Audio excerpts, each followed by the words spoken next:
हाँ जी, टॉपिक है जी आपका मैग्नेटिक फ्लक्स। सबसे पहला टॉपिक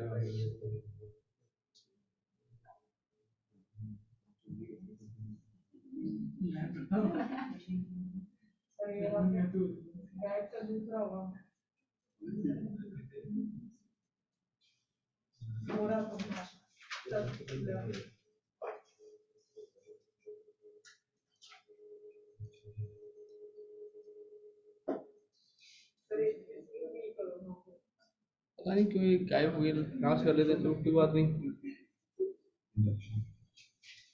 मैग्नेटिक फ्लक्स, ये टॉपिक एग्जैक्टली सेम है बेटा, डिटो सेम है जो आपका इलेक्ट्रिक फ्लक्स था, 100% same as that of electric flux, copy है उसकी। ठीक है, तो जो आप इलेक्ट्रिक फ्लक्स के लिए बोल रहे थे वही आप मैग्नेटिक फ्लक्स के लिए बोल देंगे।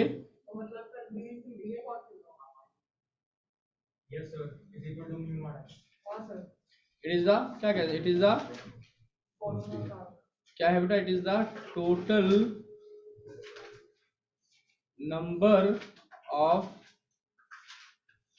Magnetic lines of force, magnetic lines, it is the total number of magnetic lines, ऐसे भी कह सकते हैं आप, total number of magnetic lines passing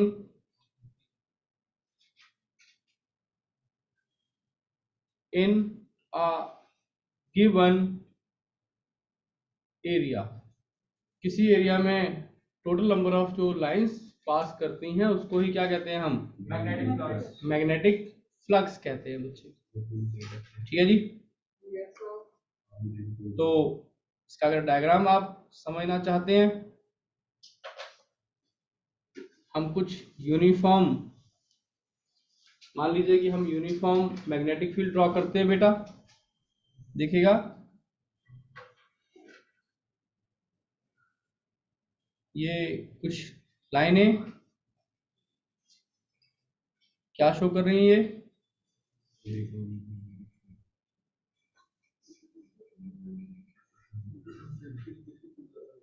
ये क्या है जी, यूनिफॉर्म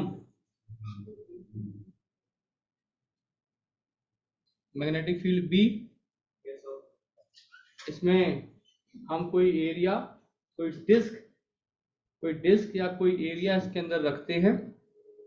मान लीजिए क्या है जी एरिया,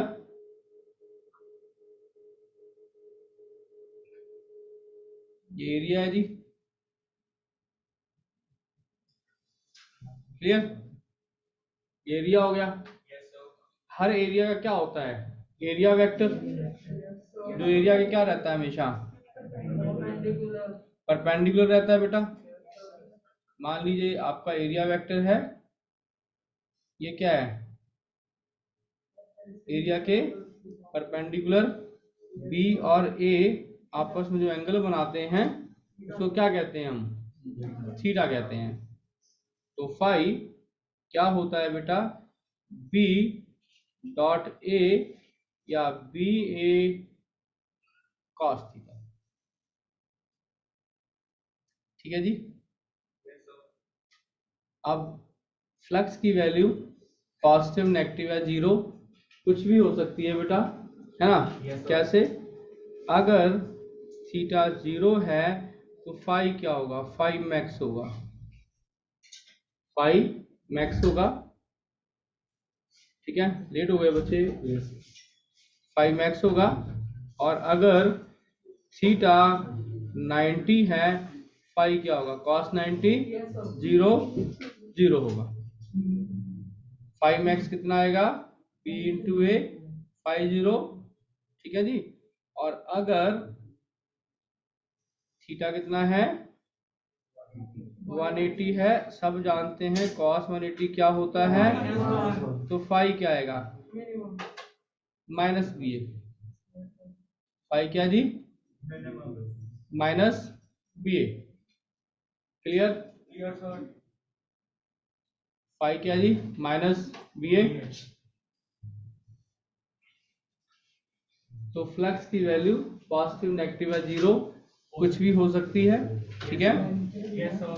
ये स्केलर क्वांटिटी है जी, इट इज स्केलर, लिखते जाएं बेटा, it is scalar. CGS unit क्या होते हैं इसके और एसआई क्या होते हैं ये समझते हैं। सीजीएस यूनिट है बेटा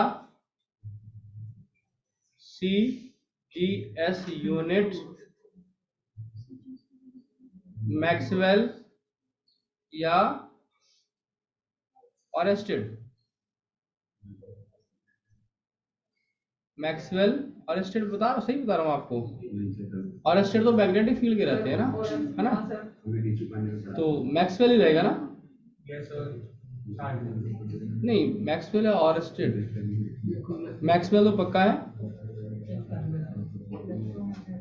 एक मैक्सवेल या ऑरेस्टेड भी आएगा साथ में, देख चेक कर लेना बेटा। मैक्सवेल या ऑरेस्टेड ये क्या होता है, बी इंटू ए, बी कितना है सीजीएस में 1 गॉस इंटू 1 सेंटीमीटर स्क्वायर, बेटा ऑरेस्टेड आएगा, चेक कर लेना आप, है ना।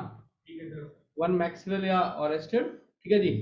ये 1 गॉस इंटू 1 सेंटीमीटर का स्क्वायर, कहां से, बी की वैल्यू बेटा कॉस सीजीएस में और एरिया सेंटीमीटर का स्क्वायर। नोट्स में है ना, अच्छे नोट्स में दे दूंगा, मैं नोट से नहीं पढ़ा रहा, मैं वो कॉमन भी पढ़ा रहा हूँ। नहीं सर, जो आपने पीडीएफ भेजा था उसके बाद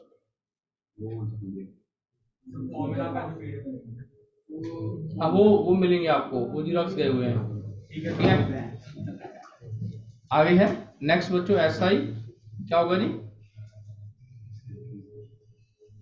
एसआई यूनिट, आंसर है बच्चों वेबर, क्या जी 1 वेबर, इसको डब्ल्यू भी कहते हैं, क्या होगा ये 1 टेस्ला इंटू 1 मीटर स्क्वायर, ठीक है जी। तो 1 टेस्ला क्या होता है, नीचे चलते हैं, 10 की पावर 4 कॉस इंटू 100 सेंटीमीटर का स्क्वायर, ये 10 की पावर 8 नोट्स में से मैक्सवेल कॉस कोई ना सेंटीमीटर स्क्वायर, ये याद और स्टेड होते हैं, आप चेक कर लीजिएगा ना। तो 1 वेबर क्या होगा 10⁸ मैक्सवेल, 1 वेबर क्या हुआ जी 10⁸ मैक्सवेल। आप इतने लेट क्यों हो गए भाई, कल कहा नहीं था कि कल जल्दी पढ़ाएंगे चैप्टर, हाँ सोते रहते हो। कल बोला था मैंने कि भाई चैप्टर की शुरुआत है ना, कल काफी कराएंगे। चलिए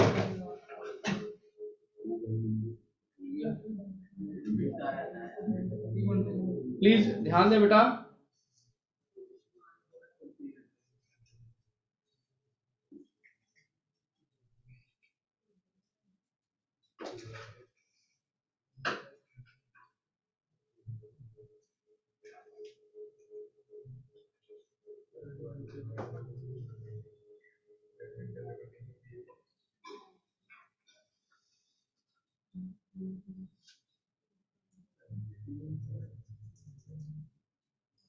ध्यान दे बेटा।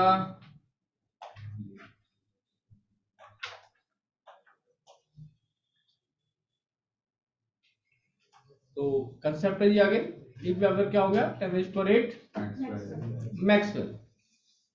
फ्लक्स को थोड़ा और अच्छे से सीखते हैं, कुछ डायग्राम से और फ्लक्स को समझते हैं बेटा।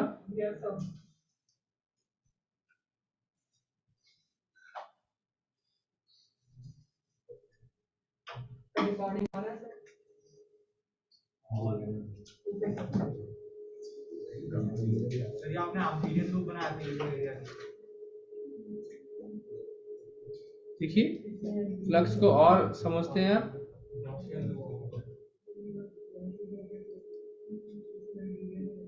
हाँ जी ध्यान दीजिए।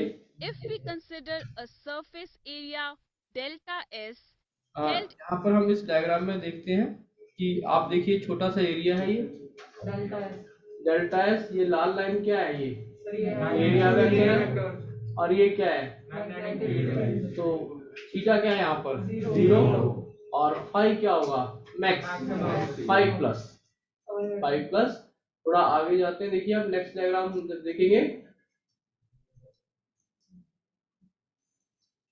जब हमने इसको क्या कर दिया है, देखिए आप, हमने क्लाइंट पेन को थोड़ा टेढ़ा कर दिया है, तो ऐसा करने से क्या है कि मैग्नेटिक फील्ड बी तो उसी डायरेक्शन में है, आप समझ पा रहे हैं, बी का डायरेक्शन तो If we consider सेम है जी। बेटा ये तुम्हारा बी है,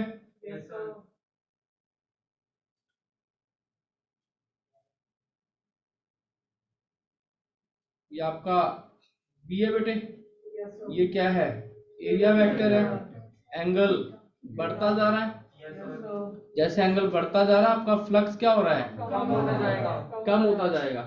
ये ग्राफ देखिए, आप ग्राफ भी प्लॉट करना है, ये फ्लक्स यहाँ पर क्या आएगा 90 में क्या आएगा 0, ठीक है, देखते जाइएगा आगे 90 भी आएगा, ये ऑलमोस्ट देखिए 90 हो चुका है, नियरली 90। तो एनिमेशन है बेटा उतना एक्यूरेट नहीं होता, तो लगभग 90 पे क्या हो गया है, मतलब कोई भी लाइन है शीट से पास नहीं हो रही है, तो फ्लक्स मान लो कि इसकी थिकनेस बहुत कम है, बहुत कम है, तो थिकनेस बहुत कम की वजह से फाई क्या आ गया 0। आगे बढ़ रहे हैं, देखिए अभी क्या है, ये ऑब्ट्यूज एंगल देखिए, अब ये बी है तुम्हारा, थीटा क्या हो गया 90 से बड़ा हो गया, कॉस क्या होगा नेगेटिव, कॉस नेगेटिव होने की वजह से क्या आंसर में आएगा नेगेटिव फ्लक्स। तो समझिए क्या होता है नेगेटिव फ्लक्स। और आगे बढ़ते हैं,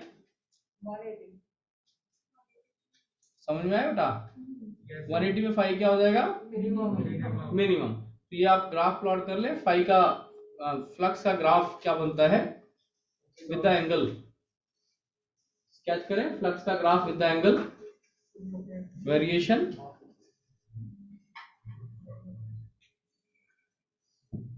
समझ में आया हाउ फाई वेरीज।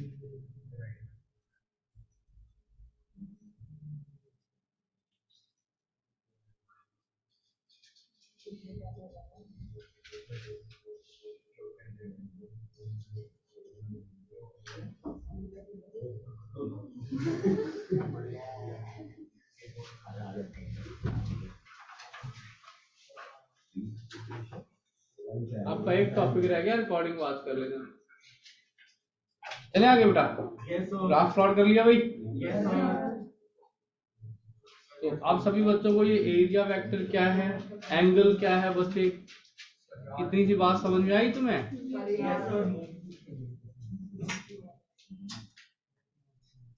फिर से वापस आते हैं अपने ट्रैक पे। फ्लक्स का टॉपिक यहाँ पर ओवर हो गया है।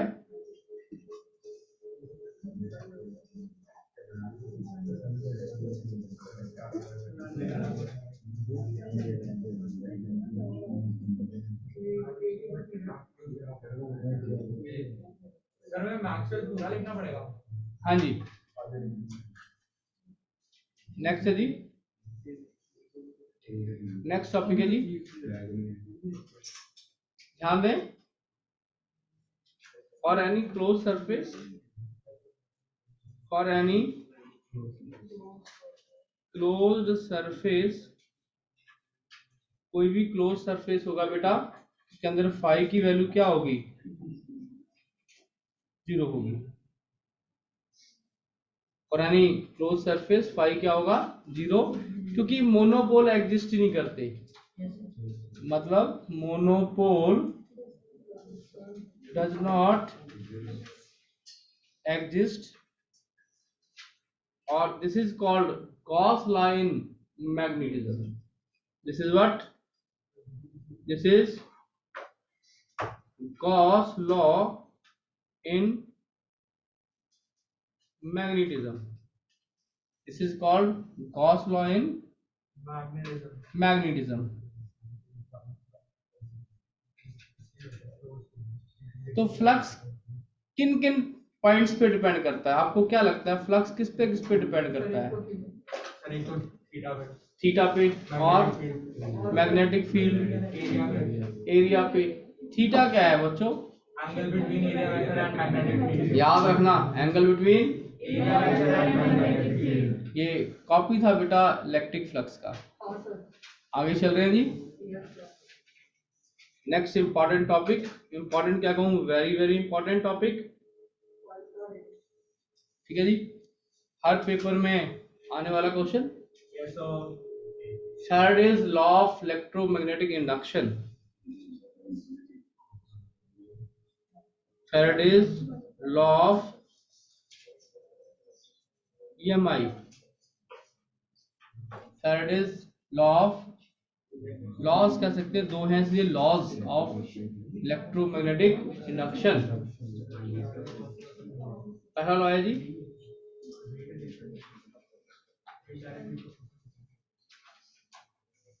हाँ जी, फर्स्ट लॉ है जी,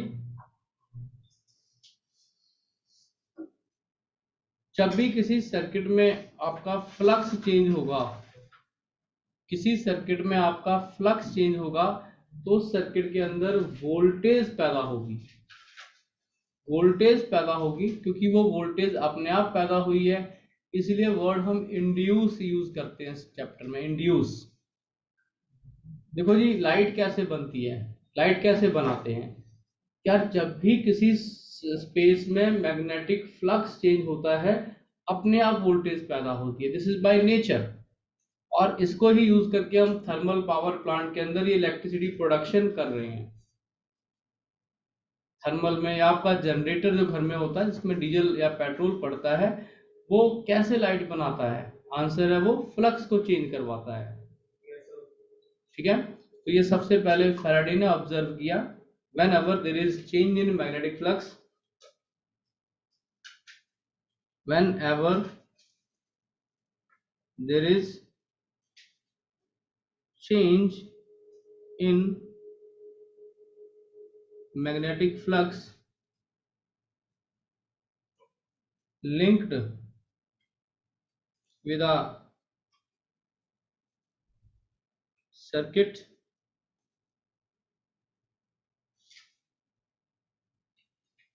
whenever there is change in magnetic flux linked with a circuit and induced EMF will generate in circuit, okay, and induced EMF will generate in circuit, it will reduce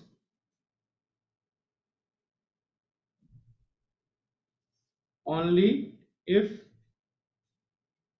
flux is changing। ये तभी पैदा होगी बेटा अगर flux change होगा। Flux change zero है, E zero हो जाएगा।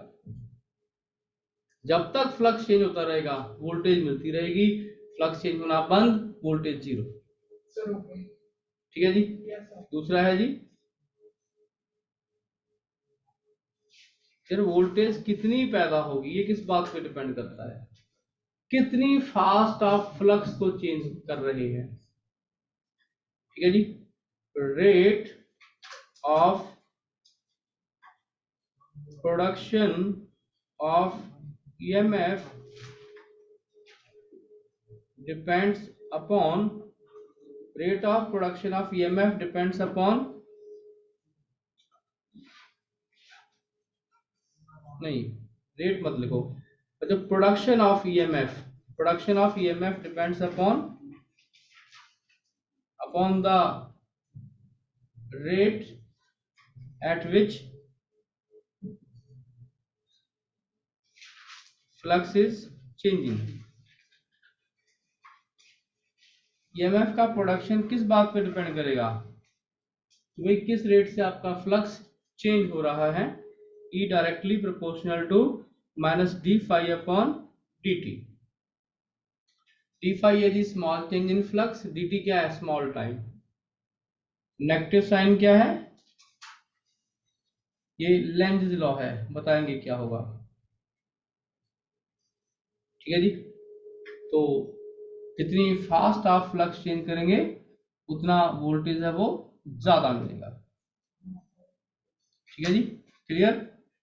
इसको हम ऐसे भी लिख सकते हैं, फॉर n टर्न्स, अगर n टर्न्स है तो E क्या होगा, अगर n टर्न्स है बेटा E क्या हो जाएगा, माइनस। ठीक है जी, फॉर n टर्न्स। साइन के बाद कौन सा लॉ लिखा था? Lenz law. ठीक है जी।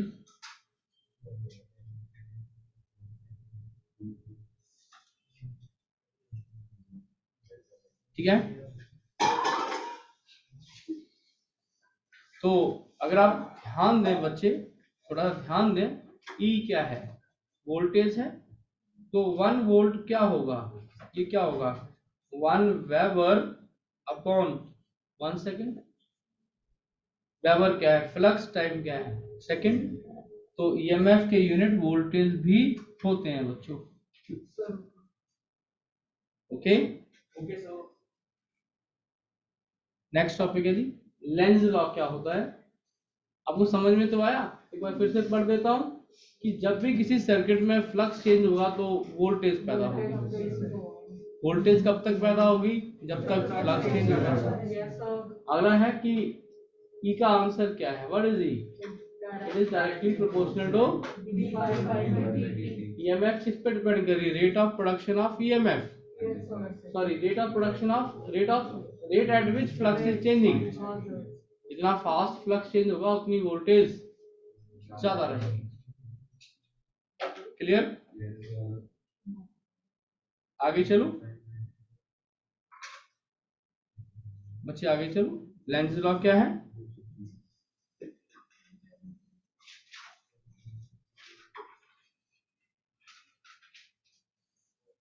सबसे पहले समझते हैं लेंज लॉ क्या है।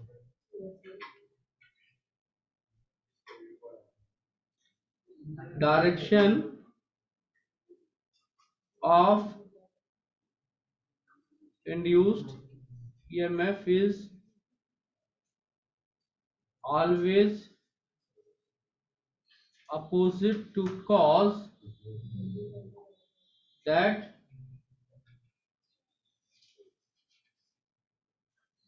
that produced it.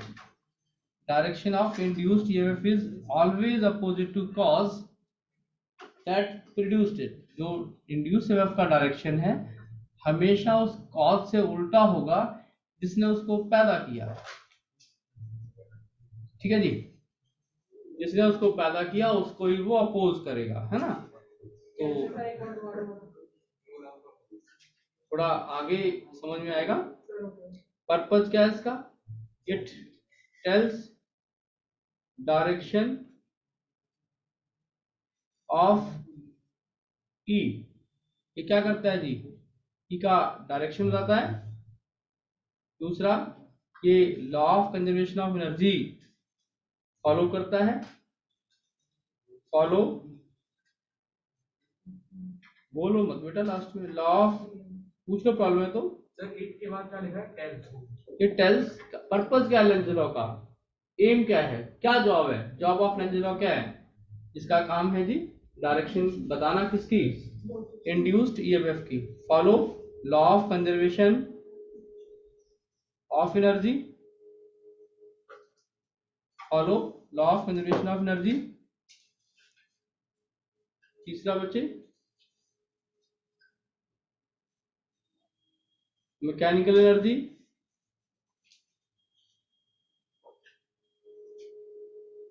Mechanical energy and magnetic energy get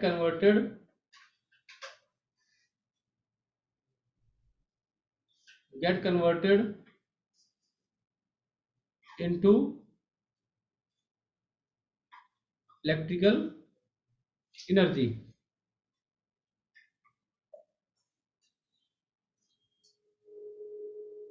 ठीक है जी,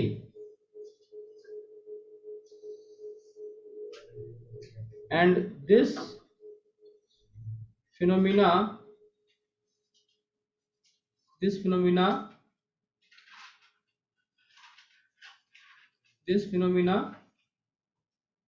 called इलेक्ट्रोमैग्नेटिक इंडक्शन, इसको ही हम कहते हैं इलेक्ट्रोमैग्नेटिक इंडक्शन।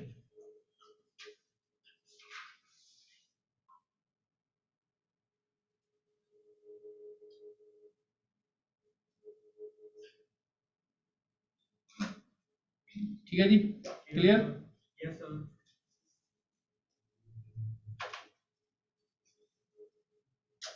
एक कंसेप्ट को सीखते हैं। देखिए,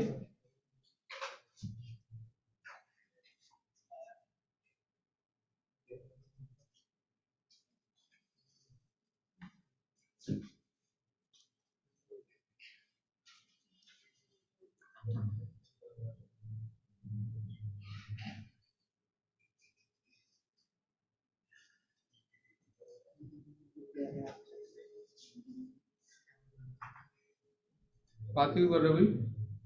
सर आपकी कोई मुझे वीडियो कॉल कर वैसे कोई होगा सर। बेटे को बार बार कहा कि मोबाइल फोन यहाँ रख दो, किसी ने उठा के बाहर फेंक दो मोबाइल फोन, ये परेशान हो जाएंगे।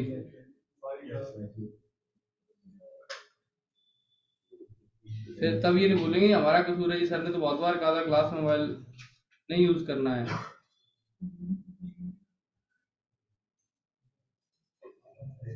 ये 3 सिचुएशन है जी। हम ये बेसिकली एक स्क्वायर है, मेटल का बना हुआ कोई फ्रेम है, इसको हम कॉइल भी कह सकते हैं। ठीक है सर। इसको हमने मैग्नेटिक फील्ड में लेके जाना है। ठीक है बच्चों, कोई भी 2 लेक्चर आइडेंटिकल नहीं होते, मॉर्निंग और इवनिंग का हमेशा फर्क रहता है। कई चीजें मैंने वहां पर और तरह से पढ़ाई है, यहाँ पर और तरह से पढ़ा रहा हूँ, Yes, sir. वो डिफरेंस रहता है। जो बच्चे दोनों टाइम क्लास लगाते हैं उस बात को समझते हैं कि लेक्चर आइडेंटिकल सेम नहीं होते, मटेरियल तो वही है पर चीजों को एक्सप्रेस करने का तरीका वो बदलता रहता है। Yes, sir. ठीक है, ठीक है सर। ये एक रीजन है मैंने जहां पर मैग्नेटिक फील्ड बनाना है। ये क्रॉस क्या होता है बताओ?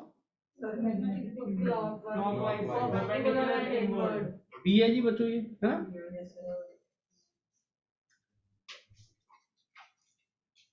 ये मैग्नेटिक फील्ड यूनिफॉर्म है हर जगह, हर जगह यूनिफॉर्म है बेटा।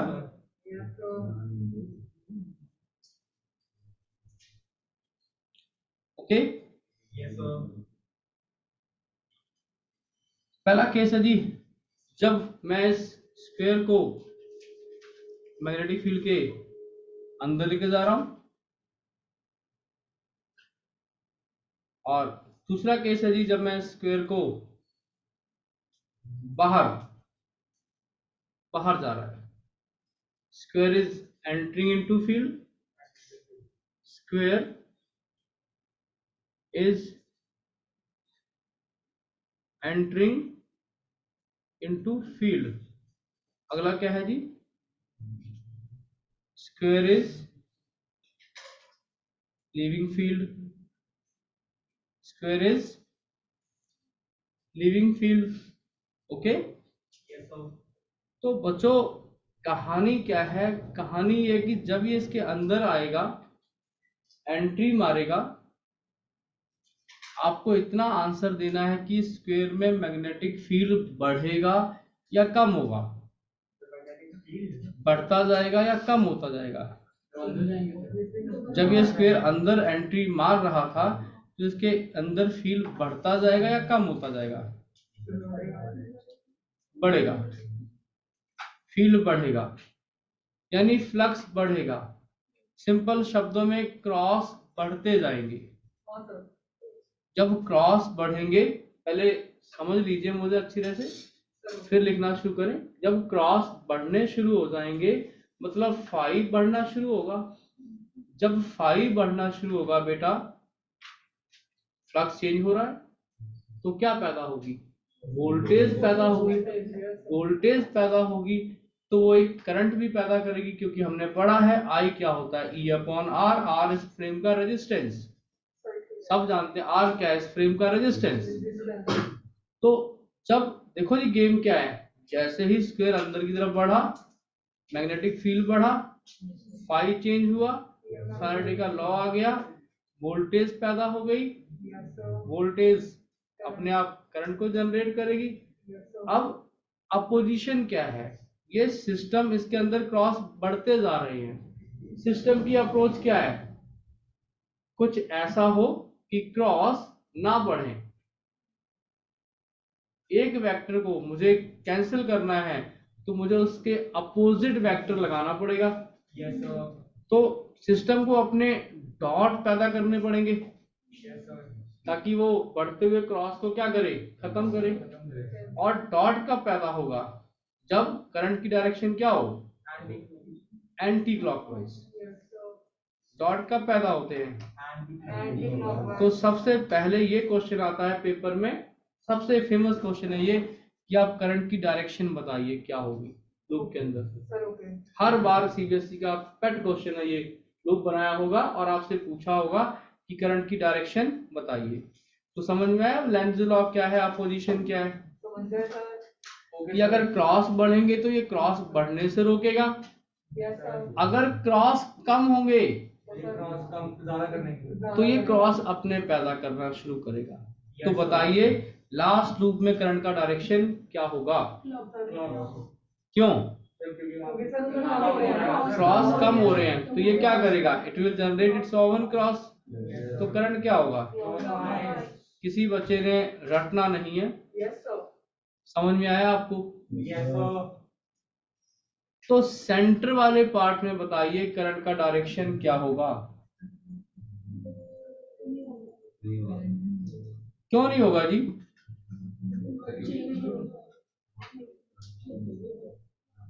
हाँ जी, नहीं होगा हाँ जी, सर, क्योंकि सर करंट नेट तो सर इसमें तो फ्लक्स ही नहीं होगा सर मेरे को।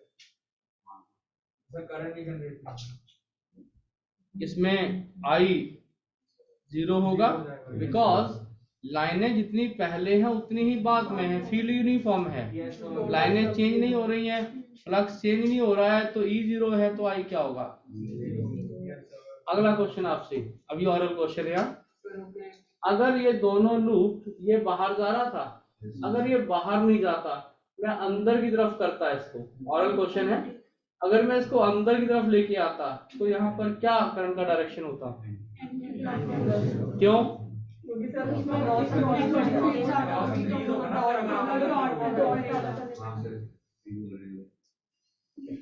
क्रॉस बढ़ेंगे तो क्रॉस को कैंसिल करने के लिए वो अपने डॉट छोड़ेगा, और डॉट तभी छूट सकते हैं जब करंट क्या हो, ठीक है जी, क्लियर। अगर मैं इसको बाहर निकालता तो क्या होगा, पहले वाले को।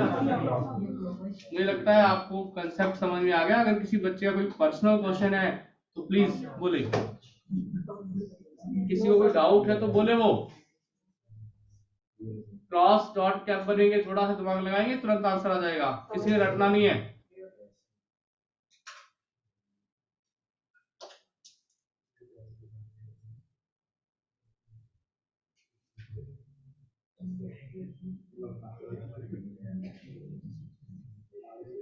हाँ जी, आगे जी एक नेक्स्ट इंस्टॉलेशन है, देखिए सर बीच वाले प्लेट में सर फ्लक्स क्या होगी। फ्लक्स बेटा B इंटू ए होगा, Yes, sir. Change in flux 0 होगा। चेंज इन फ्लक्स 0, हाँ जी, फ्लक्स मैक्सिमम होगा बट चेंज 0 होगा। Sir but flux mu naught I नहीं होता। B इंटू ए सिखाया मैंने तुम्हें, अच्छा सर, ठीक है सर। म्यू नॉट आई कहाँ से ले आई, सर वो B dot DA equal to mu naught I भी होता है सर। अब एम्पियर्स लॉ को ले आई तुम यहाँ पर, अच्छा हाँ ठीक है सर, ठीक है। Yes sir. नहीं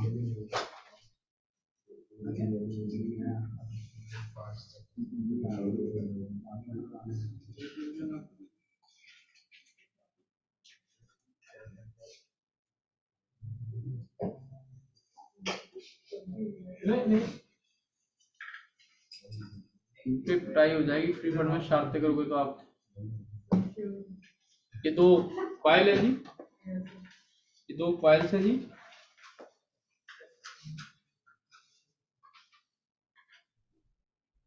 यहाँ भी प्रॉब्लम में बेटे पूछते हैं ना, बाद में परेशान मत होना, चैप्टर हार्ड है जी। जो समझेगा बात को उसके लिए चुटकियों में एक चैप्टर निकलेगा, जो नहीं समझेगा वो बहुत परेशान हो जाएगा चैप्टर में। ठीक है जी, आखिरी हमारा हर्डल है ये, उसके बाद इजी फिजिक्स स्टार्ट हो जाएगी। ये दो कॉइल्स हैं जी,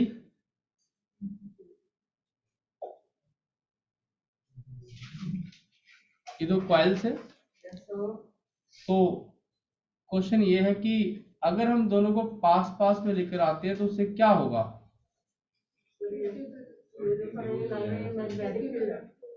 हाँ जी, ये जो लाइन है ये मैग्नेटिक फील्ड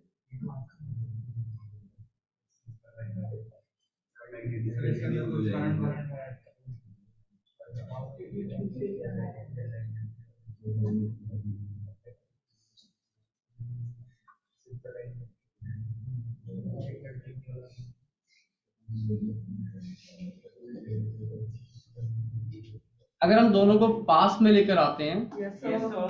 तो उससे क्या होगा? करंट दोनों में बढ़ जाएगा या कम हो जाएगा?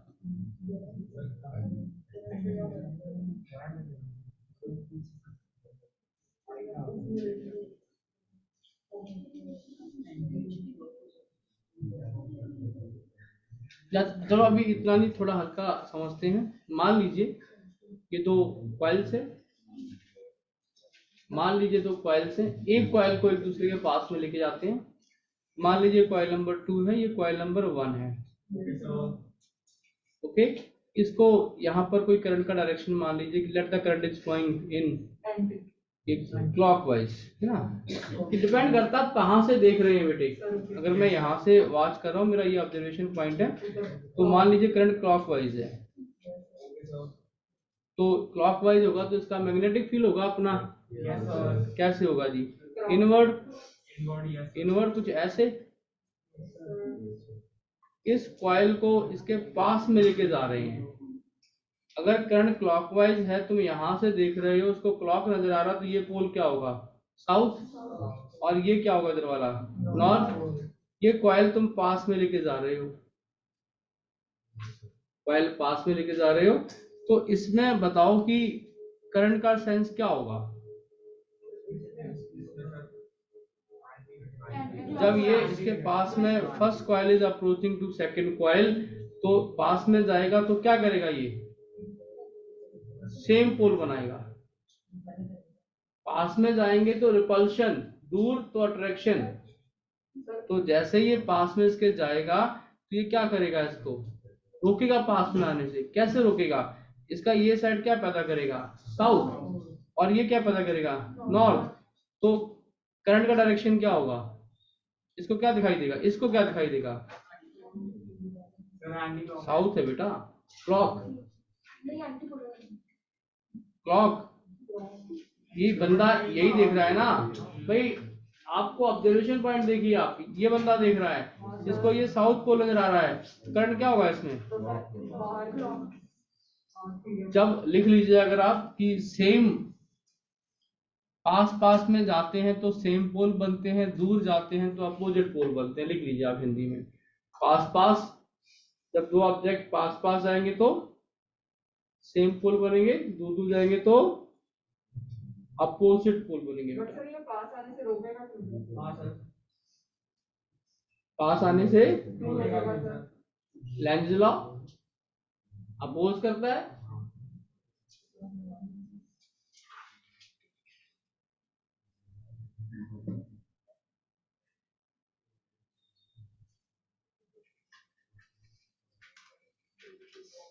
चलो जी आगे। सर 2 मिनट रुको।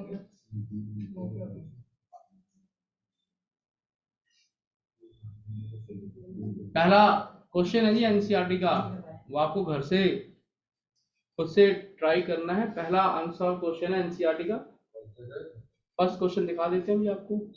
देखिए ई आप d5/dt से भी निकाल सकते हो, इसको इंस्टेंटेनियस ईएमएफ बोलेंगे, और ये क्या है, जैसे आपने पढ़ा था instantaneous voltage, velocity, instantaneous acceleration, हम इसको ऐसे भी निकाल सकते हैं बेटा, five two minus five one upon, ये एवरेज होता है, ये इंस्टेंटेनियस होता है। ये तब हो लगता है जब इक्वेशन दी जाए, इक्वेशन दी जाए, इक्वेशन नहीं है डाटा है तो एवरेज लगता है। सबको समझ में आया? क्लियर बेटा?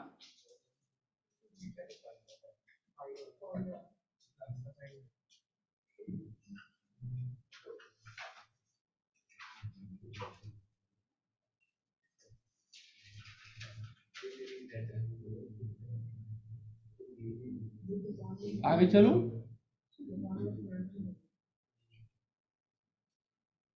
इंड्यूस्ड ईएमएफ है वो सर्किट की रेजिस्टेंस पे डिपेंड नहीं करती, वो सिर्फ फ्लक्स के चेंज पे डिपेंड करती है।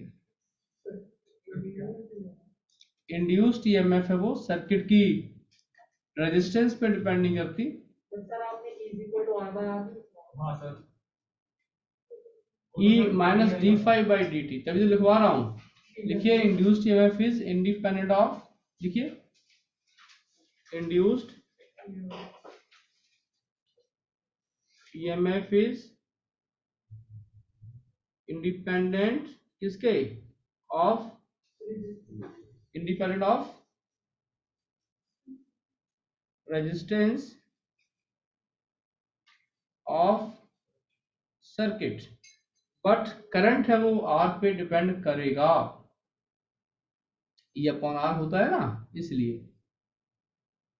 क्लियर?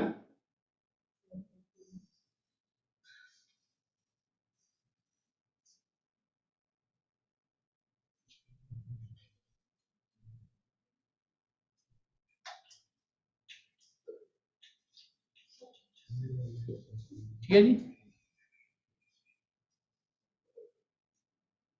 एक क्वेश्चन है जी आपके लिए,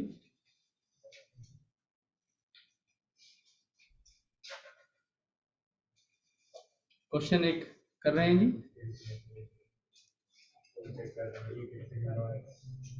क्वेश्चन लिखिए बेटा, a rectangular coil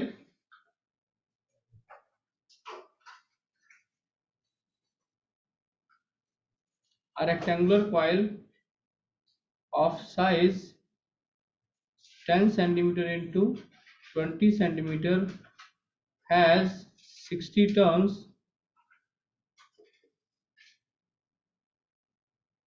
It is rotating in magnetic field 0.5 Weber per meter square with rate of 1800 revolution per minute. The maximum induced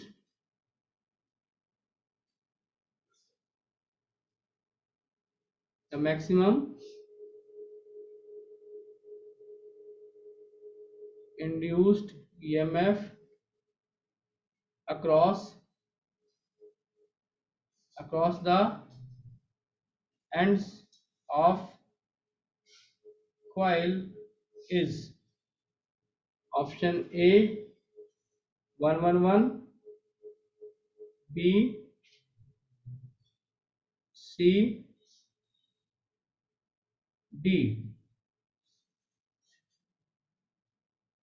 तो आप इसको एक बार खुद से ट्राई करें।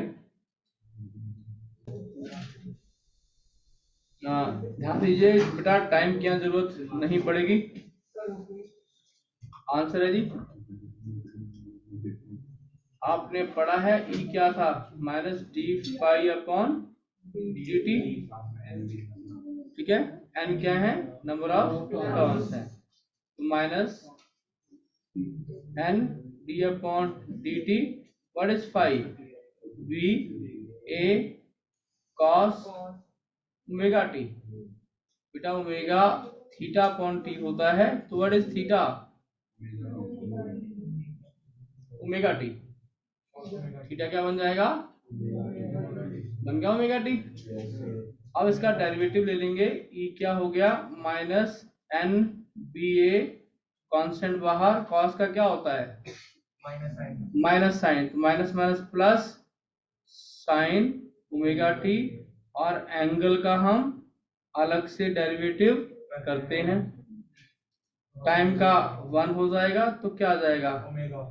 N B A omega sine omega T, ये ई आ गया। तो ई मैक्स कब होगा?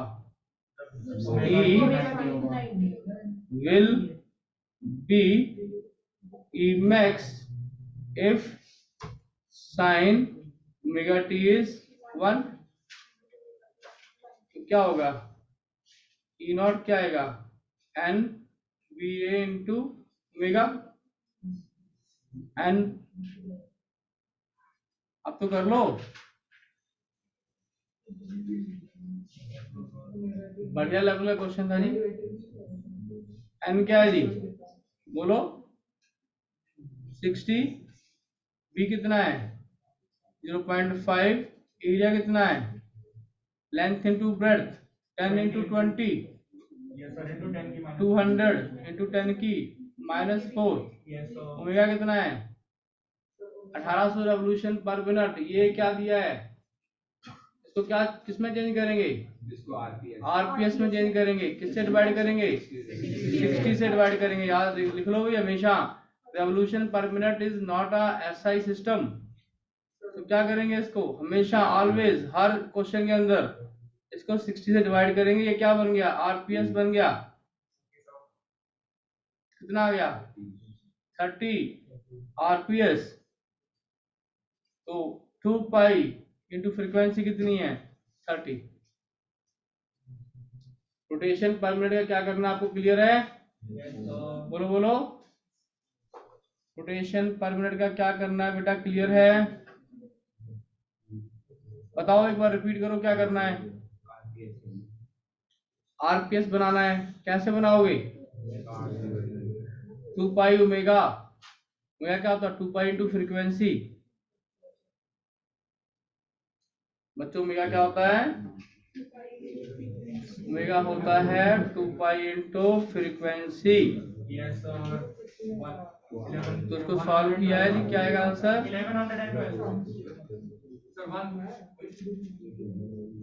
113 वोल्ट। 113 आ गया जी? बोलिए।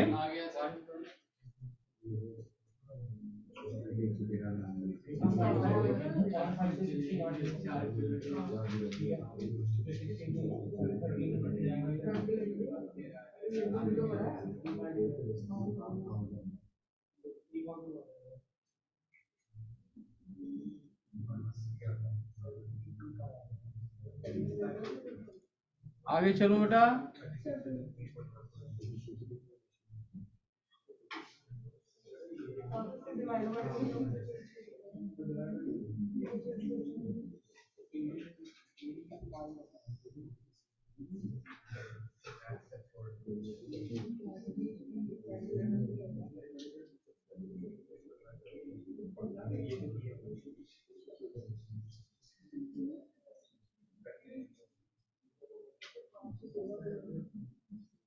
हाँ जी,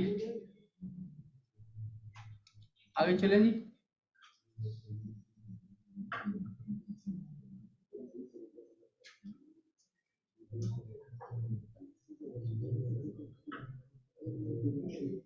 आगे चले बेटा। मैंने एक नोट्स आपको व्हाट्सएप किए थे ग्रुप के अंदर, याद है जी?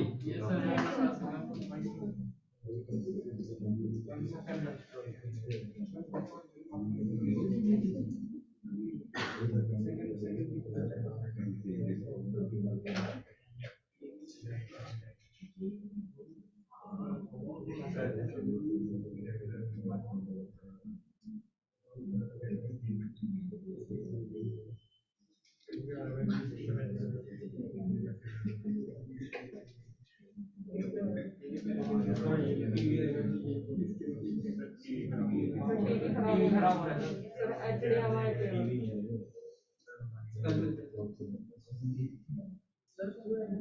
कितना पुराना हो गया, अभी बहुत सारे मैसेज आप लोगों ने कर दिए हैं।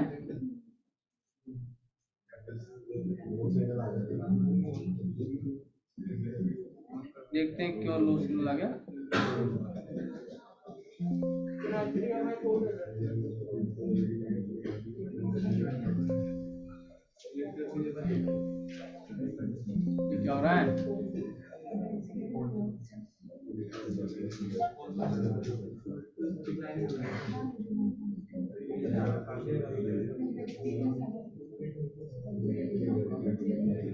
डाउनलोड किया मैंने अभी यार।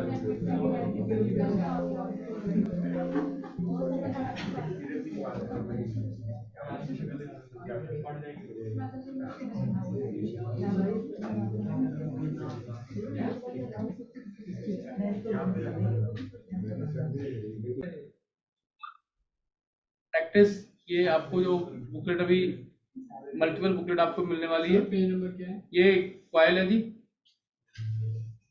आप देखिए कि व्हेन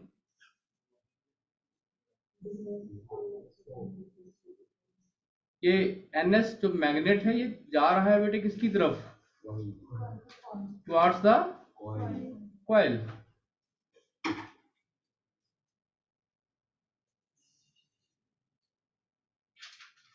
तो जब ये टुवर्ड्स जाएगा तो क्या होगा जी? मैंने अभी बताया कि इसका ये पोल क्या बनेगा? नॉर्थ बनेगा। पास में आने में सेम पोल बनता है, बनेगा ना सेम पोल। तो डायरेक्शन ऑफ डिफ्लेक्शन क्या आएगा? गैल्वेनोमीटर है वो लेफ्ट हैंड साइड पे डिफ्लेक्शन देगा। और करंट का डायरेक्शन क्या होगा जी? एंटी। नॉर्थ पोल है जी, मैंने क्या बताया था? Anti clockwise. तो देखो एंटी जी आ गई, ये समझ गया? एंटी क्लॉकवाइज का मतलब क्या है? जब भी नॉर्थ पोल बनता है करंट का सेंस क्या होगा? Anti clockwise. ठीक है, टुवर्ड्स लेफ्ट आएगा, करंट एंटी क्लॉकवाइज आएगा, क्या बनेगा? नॉर्थ पोल बनेगा। फोर्स क्या होगी? रिपल्सिव होगी। और इसका फील्ड का जो रहेगा कुछ इस तरह, फील्ड इस तरह बढ़ेगा बेटा। अगला केस है जी, अगर आप इसको इधर राइट हैंड साइड लेकर जाएं तो क्या होगा जी? बोलिए, ये क्या बनेगा? साउथ पोल बनेगा। करंट का डायरेक्शन बताओ। देखो ये देखो ये क्लॉक, समझ रहे? तो टर्न्स हैं तो टर्न्स तो ऐसे घूमेंगी, पर यहाँ से सेंस देखो आप, आ रहा है ना क्लॉक, ये एरो नीचे पड़ा हुआ है, ये नीचे क्लॉकवाइज। ओके, फोर्स अट्रैक्टिव रहेगी, फील्ड क्या होगा जी? डिक्रीज। क्यों? दूर जा रहा है। क्लियर जी? अगला है जी, नॉर्थ पोल जाएगा पास करा तो ये क्या फर्क है इसमें? मतलब साउथ पोल डायरेक्शन गलत बनी हुई है, इधर साउथ आना था, फिर साउथ लेके जाओगे तो डायरेक्शन गलत है। यहाँ साउथ आना था, ये साउथ, ये क्या बन जाएगा बेटा? ये भी साउथ बन जाएगा। ठीक है, तो ये बेसिक जो कंसेप्ट थे आपको। आगे देखिए क्या है। एक बैटरी है जी, एक ये कॉइल है, दूसरी ये कॉइल है। Clear? When a current carrying circuit is approached towards a stationary circuit, ये सर्किट स्टेशनरी है, ये इसमें करंट फ्लो कर रहा है। कैसे फ्लो कर रहा है? जो मैं देख पा रहा हूं बेटा, ये क्लॉकवाइज फ्लो कर रहा है। ये पोल क्या बनेगा? साउथ। क्लॉकवाइज है, ये पोल क्या बनेगा? साउथ बनेगा। जब पास में जा रहा है ये भी क्या बनेगा? साउथ बनेगा। तो इसमें करंट क्या आएगा? क्लॉक। नहीं, मुझे इसमें तो यार क्लॉक, ये क्या एंटी दिखाया, इसमें गलत दिखाया। करंट तो हमने पहले किसमें पास करवाना है? देखिए ध्यान से दोबारा से, सारे सिंबल रब करते हैं। ये पॉजिटिव है बैटरी का, तो यहां से करंट निकालना है बेटा। करंट ऐसे निकलेगा, जब करंट ऐसे जाएगा तो इसको क्या कहेंगे? क्लॉकवाइज सेंस कहेंगे हम। साउथ पोल ही बनेगा फिर। तो ये साउथ बनेगा, तो ये क्या बनेगा? पास में जा रहे हैं, साउथ ही बनेगा। साउथ ही बनेगा। अगर ये साउथ बनेगा तो करंट का सेंस क्या होगा? क्लॉकवाइज होगा, गलत दिया है इसमें, सही करो। It is in the clockwise, गलत दिया हुआ है, it is in the clockwise. Clear? Okay बेटा,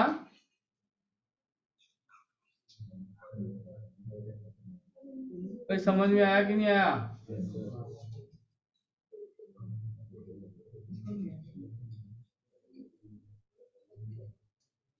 ठीक है जी। तो इसके साथ के जो क्वेश्चंस आपको कहाँ मिलेंगे बेटे? एनसीईआरटी की पहली प्रॉब्लम है,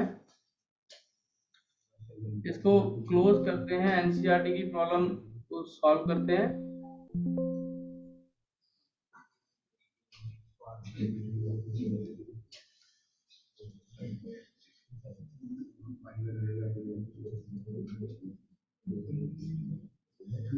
हाँ जी, एक ये प्रॉब्लम देख लीजिए, ये लूप है जी, एनसीईआरटी प्रॉब्लम नंबर ये 6.2 है, आप अपने आप घर से करेंगे ट्राई। अगर ये लूप इसको एक्सपेंड करें, हम इसको बाहर की तरफ खींचे या नीचे की तरफ खींचे, तो इसमें करंट का डायरेक्शन बताइए। क्रॉस बढ़ेंगे तो ये डॉट पैदा करेगा, तो करंट क्या होगा? बिल्कुल सही है, एंटी क्लॉकवाइज। करंट क्या होगा यार? Perpendicular and outward. ठीक है, और ये देखिए आप, बहुत ही बढ़िया सर्किट्स बने हुए हैं,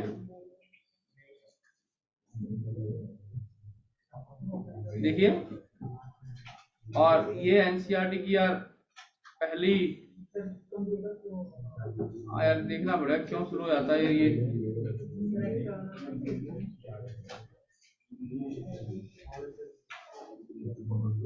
चलिए आंसर दीजिए। आप देख पा रहे हैं बहुत सारे क्वेश्चन, ये बहुत सारे क्वेश्चन है। इसमें आपको पहला ये एग्जांपल है, इसी बात पे लेंज लॉ पे है। आप बताइए कि ये पास में लेकर जा रहे हैं, पहले में आंसर क्या आएगा? क्या बताना है सर? करंट का डायरेक्शन, ये साउथ बनेगा, तो करंट का डायरेक्शन क्या होना चाहिए इसके अंदर? ये साउथ, ये ऐसे नहीं, ऐसे, तो करंट तो यहाँ से ऐसे जाकर ऐसे जाना चाहिए, तभी तो साउथ बनेगा ना ये।